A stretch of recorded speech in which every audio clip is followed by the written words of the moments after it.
Good morning, everyone. Today is Armistice Day, where millions of people across the United Kingdom and the Commonwealth pause to reflect on the service and sacrifice of the men and women who fought for and are still fighting for the freedom that we enjoy today. I'm pleased to join this assembly and see so many of you taking part in Remembrance, to recognise and honour our veterans and the armed forces community. Good morning and welcome to this year's Remembrance Assembly, a special programme where we say thank you to members of the armed forces community who help keep us safe. I'm JJ Chalmers and I am super excited to be here at the International Bomber Command Centre in Lincoln.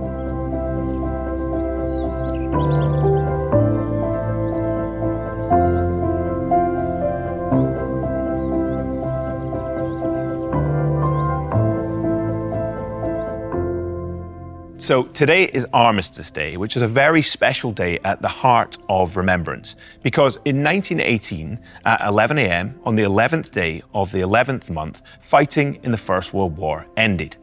And every year since then at 11 a.m. we have had a 2-minute silence to remember those who served to keep us safe. But Remembrance is also about those in service today, not just those that served in the past. There are lots of people in the armed forces who do very difficult and dangerous jobs. And one of those people is Air Commodore Fred Wigglesworth from the RAF. Fred, what does the RAF do today? So the RAF is really here to protect this nation and our interests overseas. So we do that through everything from launching aircraft to protect our airspace if unknown or unwanted aircraft come into it, to going out on humanitarian type missions overseas, to anything where we need to provide security for the UK, our friends, or our interests overseas. So you served for over 25 years in the RAF. Over 10 of them you're a fighter pilot for. Tell me a bit about that. Well, first of all, it's a huge amount of fun.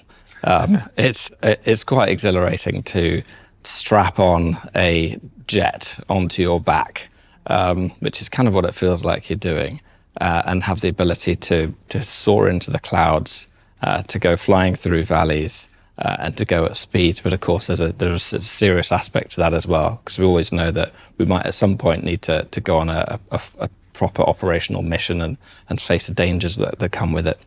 So you have your own understanding of Remembrance through your service, but you've also found some sort of special connections yourself as well. Yes, so, and slightly surprisingly, I'd been in the Air Force for 12 years already, when I discovered that my grandfather had actually fought in the First World War. And I discovered this just almost by surprise, and I learned that he had fought through the First World War, ending with the Battle of the Somme, which is where he was sort of injured but survived, thankfully. Wow. And you have some physical memories of that time in service. I do. So this is my grandfather's, it's actually a playbook.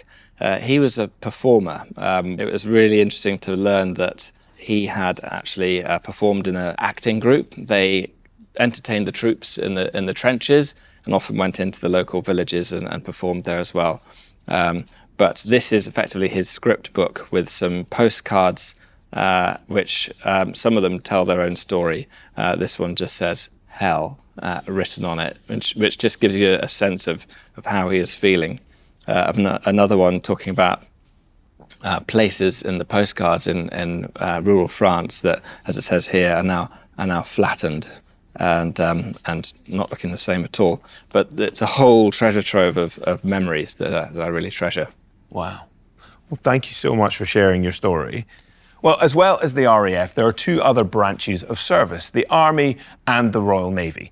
Now, like Fred, lots of us have family connections to those branches of service, but actually, it's not just through family that we can have a connection to Remembrance. There are plenty of other ways too.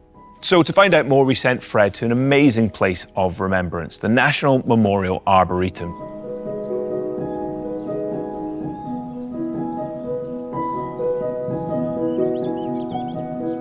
I'm here at the National Memorial Arboretum, a really special place for remembrance right in the heart of the country. While I'm here, I'll be looking for surprising connections to remembrance and some unusual memorials.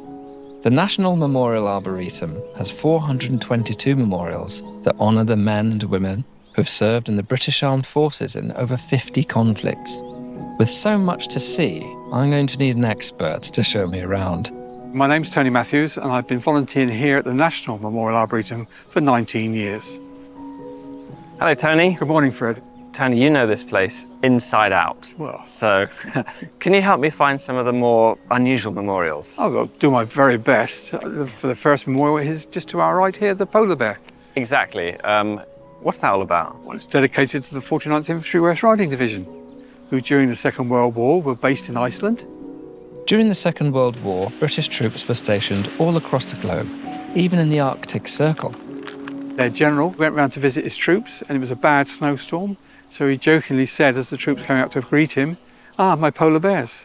Brilliant. Are there any more unusual things like this? Yes. The memorials are spread across a botanical garden that is the size of 90 football pitches. Wow. This is what I'm talking about. So, Tony, can you tell me something about these two very serious-looking women? The Women's Land Army and the Timber Corps. Right. During the First World War, a lot of the men were called up to go and serve their country. And so there was nobody working on the land, and we needed the food to feed the nation. And so these ladies actually went and volunteered and worked on the land. In both the First and Second World Wars, over 200,000 women rolled up their sleeves and did manual work on farms and in factories to keep the nation fed. And this memorial commemorates their hard work and sacrifice. Great. Should we check out the next one? So, Tony, we've got a Sikh man here with a large beard, good military uniform, and a row of medals on his chest. So what's all this about? As you can see, it's 124,000 Sikh soldiers were killed in the First World War. Sikhs, originally from northern India, have fought alongside the British Army for over 150 years.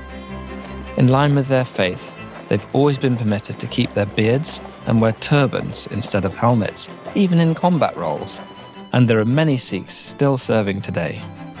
It reminds me that regardless of our background, our faith, our culture, actually here and everywhere, remembrance is something that we all share. Correct, yeah. All these memorials allow us to connect to the past. Now I want to see what a current serving member of the armed forces thinks of remembrance. My name's Connor. I'm a leading engineering technician in the Royal Navy. I'm an electrician on board, so I'm in charge of making sure that the lights and the power is on. In my service, I've spent more than 2 years total on board ships away from home. Hi, Connor. So, Connor, when we think of memorials, we often think of stone and bronze. This looks quite unusual. So this is the Naval Service Memorial. It uses glass panels in different colours. And on the floor, we can see the shadows with the light's reflections, and those hint at the shape of a ship. When you're at sea and the weather's terrible, the ship's bouncing all over the place, do you ever feel scared on board? A day-to-day job, I don't expect to have to risk my life, but in the Royal Navy, we do. When you're on a ship, if it goes down, there's no grave but the sea. There are no markers. You can't put a gravestone on a random bit of ocean. So how do you feel about knowing that if something were to happen to you, that you would be remembered in places like this? It's really important, because if something does happen and my ship does go down and I don't make it, I know that something like this is here to mark my service. I know that I'll be remembered. Well, Right, thanks very much. It's good to see you again. I've had a great day here at the National Memorial Arboretum. I've seen a whole range of different memorials, a whole range of different cultures and faiths that have served alongside us here in Britain. I've learnt about all the people that went before and fought in the past, and then the people that are serving today, like Connor, risking his life every day in the ship. It's been a great day. Wonderful stuff. Thank you to Tony, to Connor, and of course to Fred for that wonderful tour. And I hope you've discovered some sort of connection that might have inspired you. But you don't have to go to a memorial to remember. Actually, there are tons of creative ways that you can use as acts of remembrance, like Dave and Poppy here, who use art, specifically painting, in fact, these paintings here, as an act of remembrance. Now, Dave, you served in the army. Tell me a little bit about your time in the military and how it led you to making works of art like this. Yeah, I did 22 years in the army, and then when I left, I picked a paintbrush up and that was it. Wow. So you're kind of self-taught? Oh, yeah. Really? Yeah, totally. Tell me a little bit about your works of art. I mean, this is sort of inspired by the First World War? Somebody had requested it. It was somebody with a Scottish heritage, and it was obviously the Scots in Flanders, and it was just, that was the inspiration behind it. And at the time I was going through a silhouette phase where I quite like doing silhouettes, and I like to think that it makes the red of the poppies pop. Yeah. With the background being so dark. Is this from the Second World War? Obviously, it's a Lancaster bomber and a Spitfire escort going across a poppy field. And again, it was another request. And all of your artworks have poppies in them, which of course is the sort of the symbol of remembrance. And Poppy, that's your name. Do you do a bit of art as well? Yeah, I do the same, but not as good as he does, because he's been doing it for 10 years. Right. How long have you been doing it for? 8. Wow. So you started very young? Yeah, when I was 5. Right. And what do you get out of it? Is it just enjoyment? I do enjoy it, but I also enjoy giving the money when I sell them to the charities. And for the rest of the assembly, Dave and Poppy are going to be working with a group of young people from Lincoln Minster School to create artworks like this. And we can take a little look now. So Dave, what's going on here? I've set the guys away painting poppy fields with one of my weird techniques, painting with wet wipes. Painting with wet wipes? Yeah, it's a bit messy. It's a bit like finger painting, I suppose, but it's just something I developed when the kids were small. We used to do it. So this is how you did your artwork when you were 5? Yeah. Well, I mean, it seems to work. Is this the first time you've ever painted with wet wipes? Yeah. Yeah? Honestly, they look absolutely gorgeous. So this is still like methods you use today? Yeah, well, no, not really. No, I'll do a few remembrance themed things in schools, and when I do it in the schools, I tend to drop back to this because I know that most kids can achieve something with the wet wipe technique. Yeah, it looks lovely. How are you finding it, guys? Very effective. Yeah, really fun. Yeah, and is it giving you time to think as well? Yeah. Well, it's looking wonderful. Well, as we're learning, remembrance can take lots of different forms, and really it's just about finding what matters to you. So we're going to take a little chance now to discover how different people choose to remember. Armistice Day is an important time for us to stop and reflect. It is a reminder that remembrance is for everyone. When we remember, we connect with service in a personal way. And when we wear a red poppy or take a moment of silence, we are saying thank you. We have not forgotten, and we will not forget. All across the country, a huge variety of remembrance events take place each year. The most famous is at the Cenotaph in London, where the royal family pays their respects, along with serving members of the armed forces, veterans and politicians. But there's no strict way of remembering, and different communities have their own special ways of doing it. We use the red poppy to symbolise remembrance. This dates back to the First World War. The battlefields were completely destroyed. But when the fighting stopped, poppies grew from the mud. Ever since, this fragile flower has represented service, sacrifice, and hope.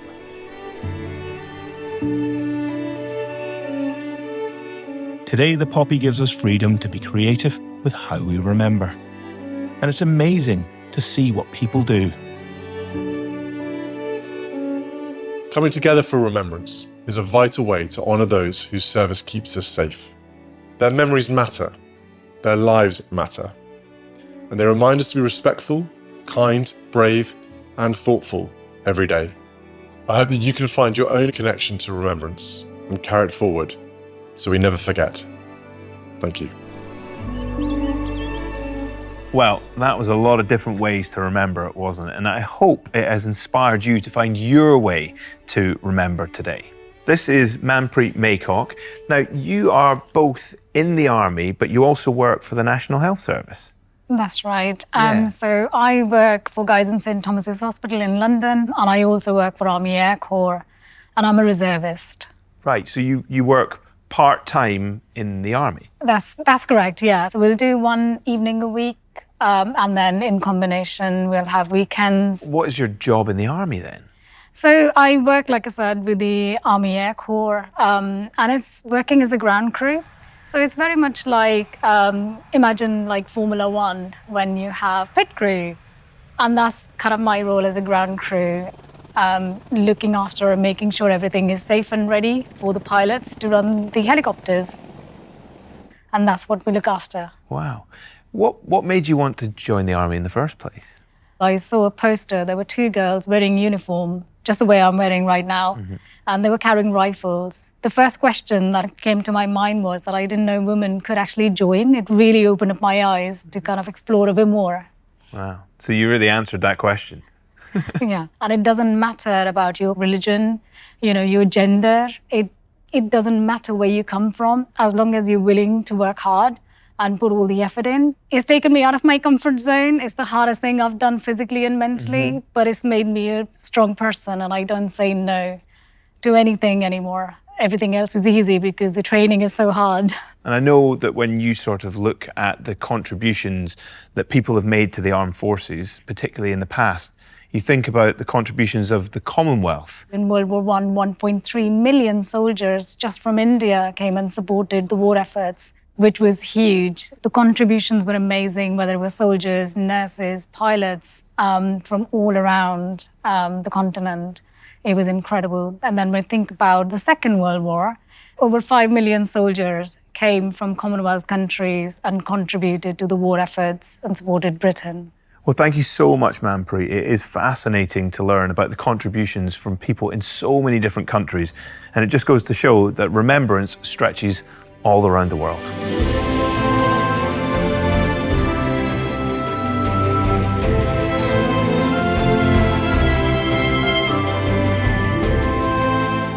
Now, here at the heart of the International Bomber Command Centre in Lincoln stands this incredible monument called the Spire. It is 31 metres tall, which is the height of a 10-storey building. It was made this way to show the wingspan of the famous Lancaster bomber, one of the most legendary aircraft of the Second World War. The Lancaster could fly long distances, carry heavy loads, and had a crew of 7 people, including pilots, gunners, and a navigator. Whilst there were 7 people on board, it took more than just the pilots and navigators to make these things fly. That's why on these walls around the spire, there's the names of 58,000 people who lost their lives serving in Bomber Command, many of whom came from nations throughout the Commonwealth. Now, of those who survived the Second World War, not many are alive to this day. So that is why we are delighted to have not just 1, but 4 veterans of the Second World War who have sent us messages and are able to share their unique understanding of remembrance. I'm from Trinidad. One day I saw a notice where they were asking youngsters to join the forces. We know it's a war, but it was one way of seeing the world. In Jamaica, we came forward in the thousands. Brave now, what is it about brave? You were single-minded. And of course, Churchill, he was the man. Volunteered for the Royal Navy. At the time, I was still 16. My parents weren't happy. I tried to tell them I'd been conscripted, which just did not wash. But I loved it. One day on the notice board, they were asking for volunteers and they issued us with tropical gear. I thought, oh my God, where are they going to send me then? Burma. Oh, it was sweaty. Every day you wake up in the morning and look up and say, oh God, there's the damn sun again. No escape. Oi, oi, oi. Haha. Well, really, I was stationed in Carlisle. It was like on the tunnel sort of thing. Churchill, that's right. You only got to mention the name and say, you know, you're going to get some good news. We heard about it at the base. Oh yes, there's plenty of free drinks available. And it went on into the night, you know. When they made the announcement, no hostilities finished, absolutely no reaction. No, hey, nothing. The guys around me just drifted away, and so clear in my mind, I stepped on the main deck. The sea was like glass. We were gliding through it. Cape Bon, North Africa was there. I went to a quiet place after the ship, sat down and said, thank God. And that was it. How do I feel about it? I came home. People should never forget the lads who never came home. Never. Yeah. Wow, what an incredible film. And we send a big thanks to all of our veterans, not just for their service and sacrifice, but also for sharing their stories. Now, Ralph and Prince are just two of 16,000 men and women from the Caribbean who aided the war effort. And the Caribbean community is just one of many communities that came together to help win the Second World War. And like many people, Ralph and Prince settled in the UK after the war. And when people live and work together, they share cultures like food, like art, and like music. Music like the traditional sound of the steel pan, which this year, for the first time, will be part of our Act of Remembrance, and Zola here will be playing it. Just like that. That is lovely. Tell me, why is this so special to Caribbean culture? So the steel pan is quite important to Caribbean people and in our culture. A long time ago, Caribbean people would drum to sort of connect to their African ancestry, and then it got banned. So in order to sort of celebrate their roots and sort of remember that kind of thing that they were connected to, they started banging pieces of metal and oil cans and things like that. And then eventually the shape became more standardized and there became more notes, and then music was born and the steel pan sort of genre and music style was born. So for the armed forces in the Caribbean, this is quite important, isn't it? Yeah, so I guess it serves as representation of the Caribbean community and the people that took part in the war, and also Windrush generation as well, the people that came to Britain afterwards to try and help. Tell me, what's Remembrance like for you? How do you connect to it? I've got one grandma from Barbados and a granddad from Dominica. And then on my mum's side are Pakistani, so I guess the South Asian representation is there for me as well. So I'm aware there were millions of South Asians that were drafted, so it's kind of on both sides quite important. Wonderful. And later, Zola will be playing for us, which I cannot wait to hear.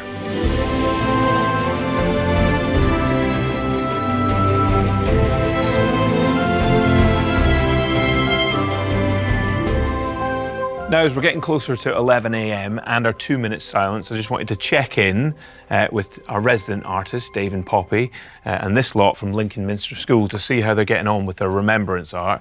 Are we done? Yeah. Yeah. Now, tell me, they're looking wonderful. When you look at them, what do you think? Well, I suppose that every poppy tells a story. You can realise that each poppy represents a person. I never knew that you could paint remembrance. Yeah, it's great to be able to, show remembrance in whatever way you kind of want to. And, well, now you've got another way to do it. Dave and Poppy and this lot are not the only ones creating remembrance art. This year, the Royal British Legion and the National Literacy Trust put out a call to action to school children all across the country to join their Remembrance Poetry Workshop. It's run by professional poet Thomas Roberts, and it's a nationwide celebration of remembrance through poetry. And let me tell you, we have had some incredible entries. Take a look for yourself. I hope you're enjoying the Remembrance Assembly. Now, back in September, we actually had creative writing workshops where more than 45 1,000 pupils got together to have a go at writing poems on the theme of remembrance, why we remember, and what that silence means to us. I am so thrilled to present you with a few of those poems that we can now all hear together. Remember the soldiers that committed to go to war to help us live in peace. They gave up their family, friends, and life. Their obedience and confidence saved us. Remember their empathy and courage for those who fought for peace, love, and us. Remember the soldiers who fought our way. We all remember it as Armistice Day. Remember the harsh training and the poor conditions. It's allowed us now to have ambitions. Reconsider how hard they tried. They achieved peace and more lost their lives. If they lost the war, we would be no more. On the 11th of November, 11th hour, 11th day, reflecting on you, we pray.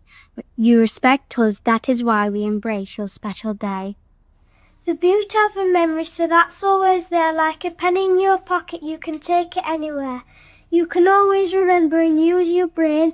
You always need to remember the soldiers' pain. They fought for us and sacrificed their lives for us. Because of this we can all thrive. Remember November, the 11th month, the 11th day, the 11th hour. It was a miracle when the wars ended. The battlefields dim and dark where wounded soldiers lay. Can there be hope in a battlefield so grey? But in a muddy ditch in the battlefield, something unexpected grows. In a place of violence, something nobody knows. As the battle goes on, more poppies sprout out of the ground, and by the time the war's ended, they've bloomed all around. And now there's no war in our country, but to this very day, we remember the soldiers who fought for us with no price to pay. Now we're coming to the close of our assembly and we are approaching the 2-minute silence. Now remember, when it comes to the 2-minute silence, what you think about, well, there's no right and wrong answers. It really is different for everybody. But I really hope that this assembly has given you some ideas about what you're going to think about at 11 a.m. For me, I think about my time in service. I think about the friends that I lost when I served in the Marines, but not just the sad memories of that loss, but actually the incredible times that I had with them and the amazing things that I was able to do when I served my country. Manpreet, what do you think about? So I think about those who are currently serving and giving their lives for us and working so hard for our future, for our young generation coming forward. Yeah. Fred, what about yourself? My mind goes straight back to the trenches in the First World War, and I sort of visualise myself there with my grandfather. And I think about him and all of his fellow soldiers who may not have had someone else thinking of them. Wonderful. Well, thank you so much for sharing that, and we hope that you can find some sort of personal connection in your life as well. Now, before that 2-minute silence, we're going to hear some music. You might recognise this piece. It's called The Last Post. Now, The Last Post is usually played at the end of a day of service for those that serve in the armed forces. But it's also used to honour those that lost their lives in service. Now, we mentioned it a little earlier that The Last Post this year is going to be a little bit different. It's going to be played by Zola on the steel pan, as well as Luke from the RAF cadets on the bugle. The Last Post finishes and we'll go straight into the 2-minute silence. So try to think about what you're going to think about during those 2 minutes.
Now, it just remains for me to say thank you to everybody who has taken part in this year's assembly. Our current serving military personnel, Fred and Manpreet, are amazing, inspiring veterans. Ralph, Prince, Ernest and Albert, our fantastic musicians Zola and Luke, and of course all of our friends in the British Armed Forces currently serving around the world. We hope that you've taken time and you've had some thoughts that connect you to remembrance, and that you've learned what remembrance is about and what it means to all of us, and how you can play a part in honouring the men and women who have served and continue to serve and keep us safe. On Armistice Day and every day, we will remember them. So, thank you for joining us, and we will leave you with Dave, Poppy, and the children from Lincoln Minster School as they lay their wonderful artwork here at the IBCC. Goodbye.